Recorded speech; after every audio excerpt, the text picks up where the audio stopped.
संजीवनी युवा प्रतिष्ठान आयोजित भव्य ढोल ताशा स्पर्धा भारतरत्न डॉक्टर बाबासाहेब आंबेडकर मैदान कोपरगाव येथे मोठ्या उत्साहात आणि जल्लोषात पार पडले असून या स्पर्धेत मुंबईदेवी तरुण मंडळाने प्रथम क्रमांक व तुळजाभवानीत ढोल ताशा पथकाने द्वितीय क्रमांक, हिंदूवाडा मंडळाने तृतीय क्रमांक तर हत्ती गणपती मंडळाने चतुर्थ क्रमांक पटकावला आहे। या सर्व विजेत्या पथकांचे अभिनंदन करून संजीवनी युवा प्रतिष्ठानचे संस्थापक अध्यक्ष विवेक भैया कोल्हे यांनी सर्व पथकांना पुढील वाटचालीस शुभेच्छा दिल्या आहे। विजेता तरुण मंडळ, शिवराय तरुण मंडळ, प्रगत शिवाजी रोड संयुक्त तरुण मंडळ, छत्रपती प्रतिष्ठान यांनीही मोठ्या उत्साहात सहभाग घेत चांगले वादन केले, याबद्दलही त्यांचेही कौतुक यावेळी करण्यात आले आहे। या भव्य स्पर्धेमध्ये शहरातील तसेच ग्रामीण भागातील अनेक ढोल ताशा पथकांनी उत्स्फूर्त सहभाग नोंदवला होता। शेकडो तरुण तरुणींनी पारंपरिक वेशभूषेत शिस्तबद्ध पद्धतीने सादर केलेले अद्वितीय तालांनी संपूर्ण मैदान दणाणून टाकले होते। ढोल ताशांच्या गजराने कोपरगाव शहर दुमदुमून गेले होते। प्रेक्षकांनी मोठ्या संख्येने उपस्थित राहून या सोहळ्याचा मनमुराद आनंद घेतला आहे। स्पर्धेचे मुख्य उद्दिष्ट तरुणाईमध्ये संस्कृती, परंपरा आणि एकता यांचे संवर्धन करणे हे होते। आपल्या संस्कृतीचा उज्ज्वल इतिहास जपत पुढील पिढ्यांपर्यंत त्याची ओळख पोहोचवण्यासाठी अशा उपक्रमांची आजच्या काळात नितांत आवश्यकता असल्याचे विवेक कोल्हे यांनी सांगितले आहे। कोपरगावकरांनीही उत्स्फूर्त सहभाग नोंदवून एकतेचे आणि संस्कृती प्रेमाचे दर्शन घडवले आहे। सर्व पथकांनी उत्कृष्ट वादन सादर केले। वाद्य संस्कृती टिकून राहावी आणि ऐक्य संघटना यासारख्या गुणांना प्रोत्साहन मिळावे हा उद्देश डोळ्यासमोर ठेवून संजीवनी युवा प्रतिष्ठान अशा उपक्रमांचे आयोजन करत असल्याचे कोल्हे यांनी स्पष्ट केले आहे। या प्रसंगी वाद्यप्रेमी कोपरगावकर, माता भगिनी मोठ्या संख्येने यावेळी उपस्थित होते। उत्साहाच्या वातावरणामध्ये ढोल ताशा स्पर्धा 2025 वाजवेल तो गाजवेल ही पार पडलेली आहे। गेला 3 वर्ष झाले ही स्पर्धा आपण संजीवनी युवा प्रतिष्ठानच्या माध्यमातून चालू केली। अतिशय मेहनतीने संजीवनी युवा सेवक ही स्पर्धा त्या ठिकाणी घेत असते आणि याही वर्षी जवळपास 8 ते 10 मंडळांनी सहभाग नोंदवला। पहिल्या वर्षी आपण आकर्षण म्हणून बाहेरचं मंडळ आणलं होतं, परंतु त्या मंडळाच्या माध्यमातून आपल्याकडे वाद्य संस्कृती वाढवावी हाच त्याच्या मागचा उद्देश होता। पहिल्या वर्षी एकच मंडळ हे चामडी ढोल वाजवत होतं, परंतु आज या 3ऱ्या वर्षामध्ये जवळपास सगळ्याच मंडळांनी चामडी ढोलचा त्या ठिकाणी वापर केला आणि विशेषतः फक्त चामडी ढोल नव्हे तर महिलांची संख्या, मुलींची संख्या देखील तितकेच तुल्यबळ त्या ठिकाणी आहे। आणि त्याचप्रमाणे वेगवेगळे सामाजिक प्रश्न देखील या निमित्ताने हाताळण्याचा प्रयत्न सगळ्या मंडळांनी केलेला आहे।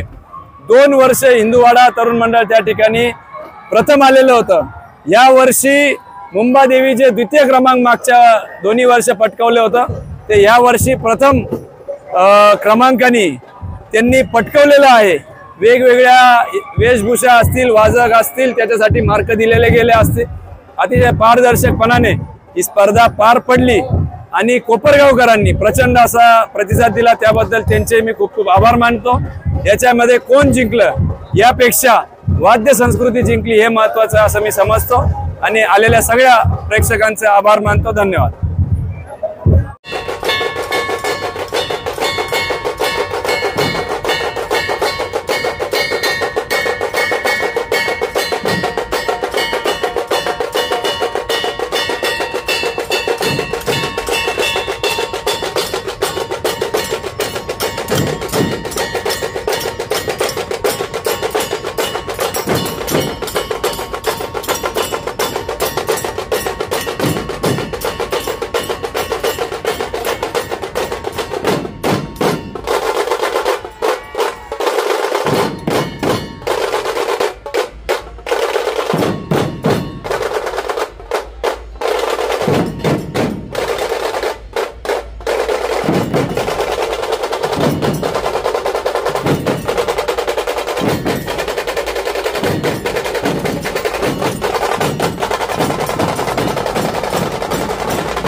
न्यूज वृत्तवाहिनी सामाजिक, शैक्षणिक, राजकीय, धार्मिक, सहकार, सांस्कृतिक, कृषी या सर्व चालू घडामोडींचा वेध घेणारी वृत्तवाहिनी डी न्यूज वृत्तवाहिनी, वेध वर्तमानाचा.